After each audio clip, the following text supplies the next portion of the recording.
হিজলি শরীফ ভারতবর্ষের পশ্চিমবঙ্গ রাজ্যের পূর্ব মেদিনীপুর জেলার কাঁথি মহকুমায় বঙ্গোপসাগরের উপকূলে অবস্থিত।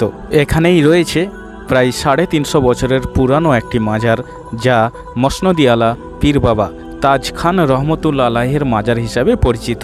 হিন্দু মুসলিম নির্বিশেষে সকল সম্প্রদায়ের মানুষ দূর দূরান্ত থেকে পীর বাবার মাজারে আসেন মানত করার জন্য এবং মাজার ও মসজিদ দর্শন করার জন্য। তাই ঐতিহাসিক এবং ধর্মীয় দিক থেকে অত্যন্ত গুরুত্বপূর্ণ এই মাজার, মসজিদ এবং সংলগ্ন এলাকার বিভিন্ন দৃশ্য দেখার পাশাপাশি আমরা এই এলাকার বিচিত্র ও বিস্ময়কর অনেক অজানা ইতিহাসও জেনে নেব এই ভিডিওটিতে। হ্যাঁ বন্ধুরা, এই মুহূর্তে আমি দাঁড়িয়ে আছি হিজলি শরীফের মাজারের কাছে। আমার পিছনেই দেখতে পাচ্ছেন এই যে মাজার, মসজিদের গম্বুজ, এবং এখানেই রয়েছে মাজার। মসজিদ ও মাজারের প্রধান গেট থেকে ভেতরে প্রবেশ করলাম। দেখতেই পাচ্ছেন কত সুন্দর ঝাঁ চকচকে পরিষ্কার মেঝে, এবং বেশ কিছু মানুষজন এখানে এসেছেন। অবশ্যই তারা তাদের নিজেদের মনের কথা এবং মনের উদ্দেশ্য নিয়ে এখানে এসেছে। আপনাদেরকে আরও একটু ভালো করে চারপাশটা ঘুরে দেখাই। দেখতেই পাচ্ছেন এখানেও অনেক মানুষ দাঁড়িয়ে আছে। কয়েকজন কোরআন শরীফ পড়ছে, অনেকে আছেন যারা মাজারের ফটো তুলছে। এই দেখুন পীর বাবার মাজার, এইখানেই শুয়ে আছেন হজরত মসনদ-ই আলা তাজ খান রহমতুল্লাহ। এটা অজুখানা, এখানে অজু করে সবাই। এখানে একটা কিছু দেখতে পাচ্ছি আমি, একটা বোর্ড লাগানো রয়েছে, হিজলি শরীফ সম্পর্কে কিছু লেখা রয়েছে। এবং এই যে একটা গাছের মুড়া দেখতে পাচ্ছেন, এই গাছটা অনেক পুরানো, অনেক আদিম একটি গাছ। দেখতে পাচ্ছেন ওই যে একটা মঞ্চ মতো করা রয়েছে, এটা হচ্ছে মাজারের যারা খাদেম বা বর্তমান যারা সেবায়েত বা যারা দেখাশোনা করে তারা এই স্থানে বসে থাকে, এবং মানুষেরা যারা সিন্নি আনে বা মানত নিয়ে এখানে ডালি নিয়ে আসে, সেইগুলো এখানে তারা জমা করে। মাজারের ওপরে কিছু মানুষ তাদের ভক্তি ও বিশ্বাসের সঙ্গে চাদর চড়াচ্ছেন, কিছু তাদের মনস্কামনা পূরণের উদ্দেশ্যে। এইখানে মহিলাদের জন্য থাকার ব্যবস্থা। অনেক মানুষ দূর দূরান্ত থেকে আসে, তারা এইখানে যেটাকে বলা হয় হাজত দেয়, মানে এখানে তাদের 2 দিন 5 দিন 7 দিনের জন্য বসে থাকে। দেখতে পাচ্ছেন একজন গোলাপ জল ছেটাচ্ছে মাজারের উপরে, কয়েকজন ধূপবাতিও জ্বালাচ্ছে পীর বাবার মাজারের সামনে। এইখানে অনেক মানুষ আসে, তারা তাদের মনস্কামনা নিয়ে, এবং অনেক কাহিনী এবং অনেক মানুষের মুখেও শোনা যায় যে তাদের মনস্কামনা এখানে সফল হয়, তাই তারা আসে। একটু পরে আমি বাইরের দৃশ্য আপনাদেরকে দেখাবো, তবে তার আগে আজ থেকে 350 বছর পূর্বে অর্থাৎ পীর বাবার সময়ের বেশ কিছু নিদর্শন আপনাদেরকে দেখিয়ে দিই। এই যে বাইরে দেখুন, একজন লোহার একটা দণ্ড, ভীষণ ভারী একটা দণ্ড কাঁধে তুললো এবং নিয়ে এই চারপাশটা ঘুরবে। এটাকে পীর বাবার লাঠি বলা হয়, পীর বাবার আশাবাড়ি। পীর বাবা এই লাঠি নিয়েই ঘোরাফেরা করতেন। কিন্তু ইতিহাস ঘাটলে যেটা দেখা যায় যে এটা আসলেই পীর বাবার লাঠি ছিল না, এটা ছিল পীর বাবার আপন ভাই সিকন্দর খান নামে একজন ছিলেন, যিনি ভীষণ দেহচর্চা নিয়ে ব্যস্ত থাকতেন এবং কুস্তিগির ছিলেন এবং শরীর চর্চা করতেন। সেই এই লাঠি নিয়ে ঘোরাফেরা করত। বিভিন্ন ধর্মের মানুষ এই লাঠির প্রতিও যথেষ্ট শ্রদ্ধা দেখান, ভক্তি দেখান, এবং পীর বাবার স্মৃতি হিসেবে লাঠিটা কাঁধে নিয়ে ঘুরে নিজের মনস্কামনা পূরণের জন্য এই লাঠিটাকেও সম্মান জানাই। এই যে সামনে দেখতে পাচ্ছেন প্রাচীর দিয়ে ঘেরা পুকুরটি, এই পুকুরটি মসনদ-ই আলা তাজ খান রহমতুল্লাহ আলাইহি পীর বাবার সময়েরই পুকুর।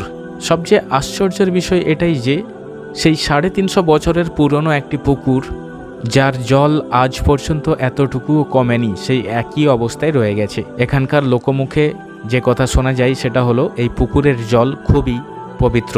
তার কারণ পীর বাবা সুদূর মক্কা থেকে কিছুটা জল নিয়ে এসে এই পুকুরে ঢেলেছিলেন। দেখুন পীর বাবার মসজিদ, সমুদ্রের কালগ্রাসে সব কিছু বিলীন হয়ে গেলেও এই মসজিদটির কোনো ক্ষতি করতে পারেনি সমুদ্র। রয়ে গেছে শুধু এই মসজিদ।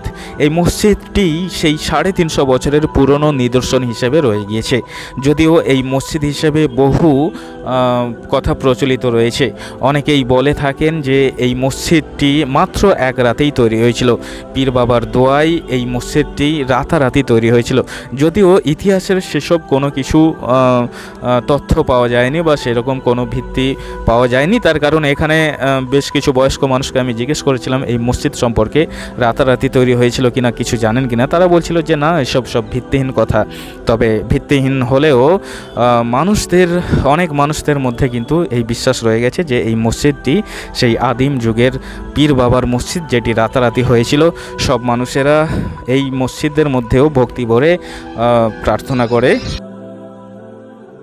এবারে এখানকার অন্যতম আকর্ষণ বঙ্গোপসাগরের উপকূলে যাওয়া যাক। আর হ্যাঁ, যেতে যেতে জনশ্রুতি ও জনপ্রবাদের উপরে ভিত্তি করে পীর বাবার জীবনী সম্পর্কে 2-4টি কথা আপনাদেরকে বলে দিই। পীর বাবার জীবনী বলতে আসলে পীর বাবা ছিলেন একজন জমিদার। যতটুকু তথ্য পাওয়া যায়, পীর বাবা একজন জমিদার ছিলেন। এই অঞ্চলে আগে একটি রাজদরবার ছিল। সেই রাজদরবারেরই একজন রাজা বলতে পারেন, রাজা ছিলেন পীর বাবা। 8টি পরগনা নিয়ে তাদের রাজত্ব ছিল এবং স্বাধীনভাবে অন্যান্য রাজাদের মতো তারাও শাসন করত।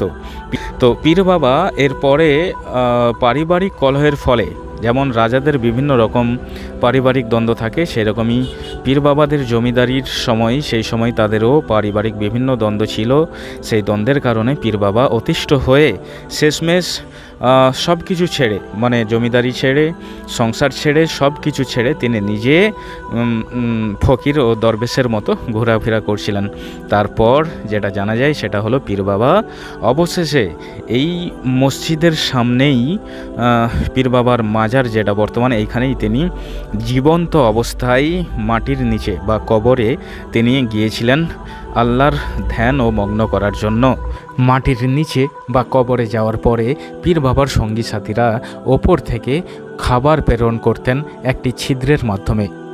কিছুদিন পর সেই ছিদ্রটি হঠাৎ নিজেই বন্ধ হয়ে গেল।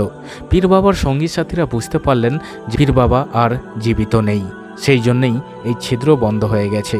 তারপর থেকে মাজারের নিচেই এইখানেই পীর বাবা চিরনিদ্রায় শায়িত হয়ে রয়েছেন। সেই জন্যই পীর বাবাকে জিন্দা পীর বলা হয়ে থাকে। পীর বাবা যে জীবিত রয়েছেন তার প্রমাণস্বরূপ এই যে এখানে 350 বছর ধরে মাজার ও মসজিদ রয়েছে। কত শত বন্যা কতবার হয়েছে, কিন্তু বঙ্গোপসাগরের ধারে হয়েও আজ পর্যন্ত কোনো দিনও বন্যার জলে এই মাজার ও মসজিদ ডুবে যায়নি, আজও অক্ষত রয়ে গেছে। এছাড়া এখানে আসা অনেক শত শত পুণ্যার্থী, শত শত ভক্তদের মুখে অনেক অবিশ্বাস্য সব কথা বা অবিশ্বাস্য তারা যে ফলাফল পেয়েছে সেগুলো তাদের মুখে শোনা যায়। তাই এমনি নয়, পীর বাবার মাজারে সবাই ছুটে আসে তারা পীর বাবাকে ভালোবেসে এবং তাদের মনস্কামনা নিয়ে এবং তাদের আশা পূরণের উদ্দেশ্যে। দেখতেই পাচ্ছেন আমি এই মুহূর্তে সমুদ্র উপকূলে বসে আছি, অর্থাৎ এটি বঙ্গোপসাগরের উপকূল, বঙ্গোপসাগরের কিনারা। হিজলি মাজার শরীফে এলে আপনি এই সমুদ্রকেও উপভোগ করতে পারবেন। অনেক মানুষ, বেশিরভাগ মানুষই শুধু মাজার শরীফে নয়, মাজার শরীফের সঙ্গে সঙ্গে এই সমুদ্রকে উপভোগ করার জন্য এবং সমুদ্র বিচে ঘুরে বেড়ানোর জন্য, পিকনিক করার জন্য অনেকে এখানে এসে থাকেন। দেখতেই পাচ্ছেন খুব সুন্দর এক পরিবেশ, খুব সুন্দর দৃশ্য। শুধু মাজার ও মসজিদ নয়, অনেক মানুষ দূর দূরান্ত থেকে ছুটে আসে শুধুমাত্র এই বঙ্গোপসাগরের টানে। এই যে বঙ্গোপসাগরের অপরূপ শোভা, বঙ্গোপসাগরের উপকূলের মনোরম দৃশ্য আপনাকে অবশ্যই আনন্দিত করে তুলবে। মাজার ও মসজিদের পাশাপাশি অসংখ্য মানুষ এখানে পিকনিক করার জন্য ছুটে আসে। বঙ্গোপসাগরের তীরে ঝাউ গাছের বাগানে পিকনিক করার মজাটাই আলাদা। হিজলি শরীফ থেকে আমি KM তোফা আপনাদেরকে আবারও অসংখ্য ধন্যবাদ জানিয়ে আমার ভিডিওটি এখানেই শেষ করছি।